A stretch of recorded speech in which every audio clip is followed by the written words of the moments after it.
ప్రసన్న హరికృష్ణ అనేటోడు గెలిస్తే ఇది జరగడానికి అవకాశం ఉంటది. ప్రసన్న హరికృష్ణ అనేటోడు గెలిస్తే మన పిల్లల భవిష్యత్తులు మారుతుంది అని ఓటు హక్కు లేని వ్యక్తులు కూడా గ్రామాన తిరిగి మన కోసం ఓటు వేయండి అని చెప్పినటువంటి దాఖలాలు పోకులేదు. మరి ఇలాంటి వ్యక్తుల యొక్క రుణాన్ని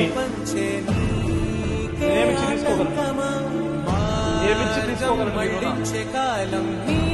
కేవలం ప్రేమను, అభిమానాన్ని, ఆప్యాయతను తప్ప, కేవలం ప్రేమను తప్ప.